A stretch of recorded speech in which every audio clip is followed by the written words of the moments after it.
আসসালামু আলাইকুম। আপনারা সবাই কেমন আছেন? আশা করছি ভালো আছেন। আমরা আল্লাহর রহমতে ভালো আছি। এই যে আজকেও কিমা পরোটা বানাবো ইফতারিতে।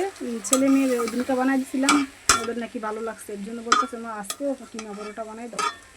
এর জন্য এই যে মুরগির বুকের মাংসটা আমি সমস্ত মশলা দিয়ে দিছি, সব মশলা দিয়ে একসাথে এখন ভালো করে কষাই নিব। কষায় অল্প একটু পানি দিয়ে আমি মাংসটা রান্না করে নিব।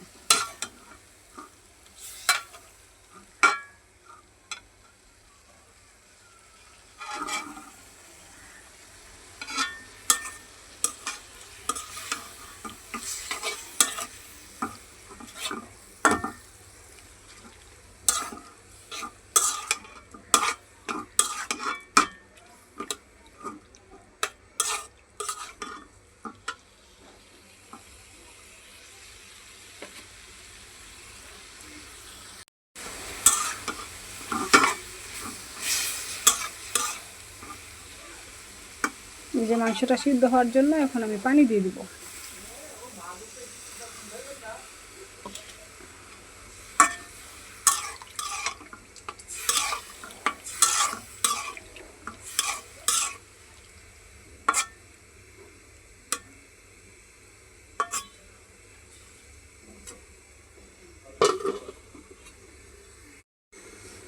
এই যে আজকে ভোর রাত্রের জন্য তরকারি রান্না করবো। যে এখানে মুরগির কলিজা মাংস সব একসাথে মেশানো আছে, এগুলি আজকে রান্না করবো। আর সন্ধ্যার সময় এখানে কিমা পরোটা বানাবো। যে কিমাটা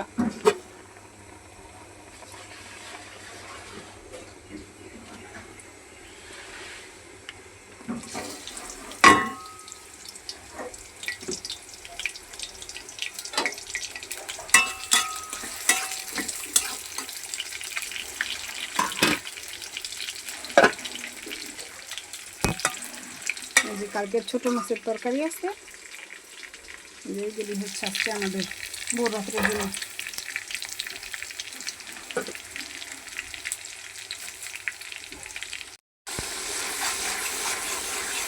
যে মশলা ভালো করে কষানো হয়ে গেছে, এখন আমি যে মুরগির কলিজাগুলি দিয়ে দেবো।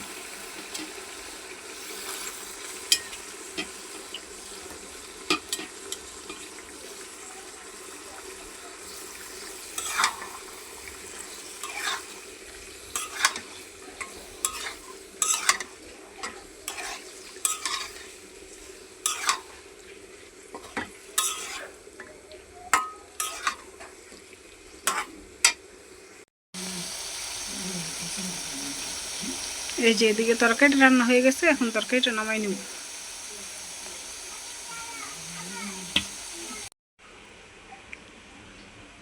এই যে এদিকে মুরগির মাংসটা আমি ভালো করে রান্না করে নিচ্ছি।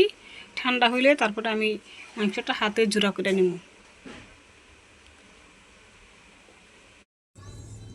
এই যে কিমা পরোটা বানানোর জন্য আমি আটাটা আগে ভালো করে লবণ আর একটু তেল দিয়ে গুলে নিব।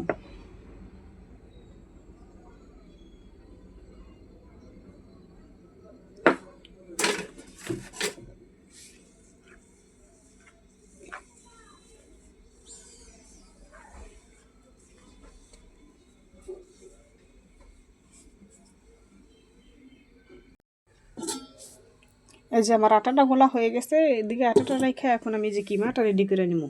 এই কিমাগুলি আমি যে হাতে এভাবে গুঁড়ো করে নিব।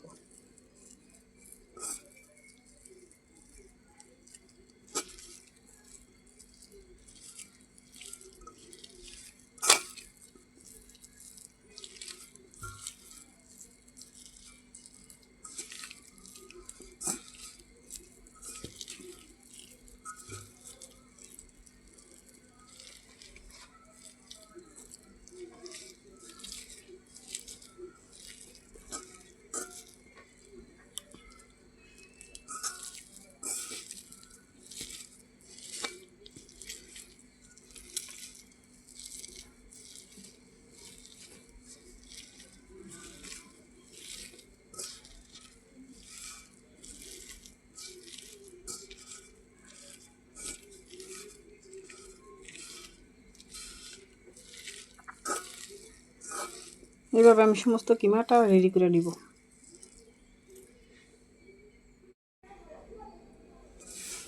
এই যে আমার সম্পূর্ণ কিমাটা রেডি হয়ে গেছে। এখন এই যে এদিকে ধনিয়া পাতা, পুদিনা পাতা, কাঁচামরিচ আর পেঁয়াজ কুচি দিয়ে দিব।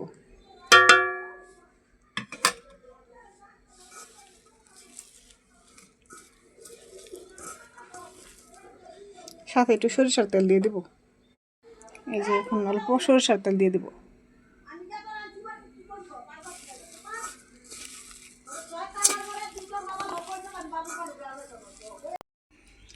এই যে আমার কিমাটা রেডি হয়ে গেছে। এখন আমি এই যে রুটিগুলি বানাই নিব। এই যেভাবে কিমাগুলি আমি দিয়ে এই রুটিগুলি এইভাবে সিল করে দিব।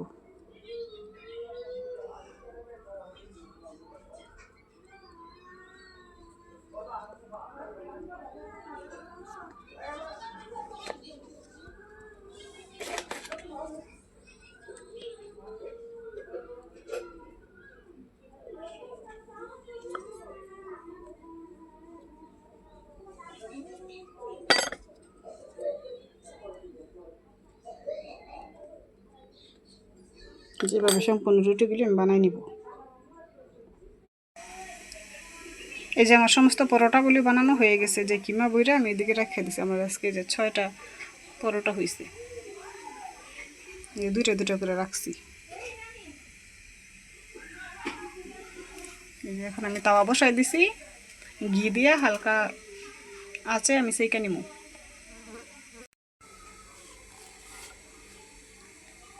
এই যে কিমা পরোটাগুলি আমি অল্প অল্প ঘি দিয়ে বাইজে নিতেছি। এই যে এদিকে রাখতেছি বাইজে।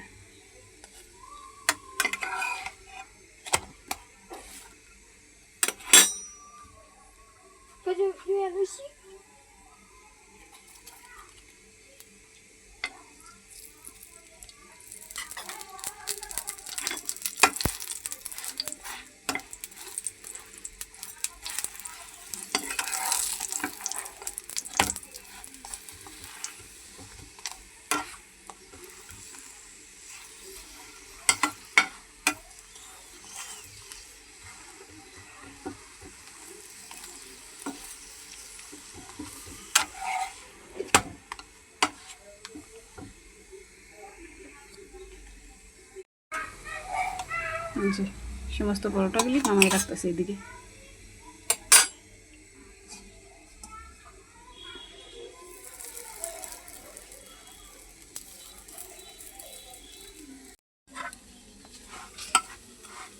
এই যে এই রুটিটা ভাজলেই আমার ভাজা হয়ে যাবে।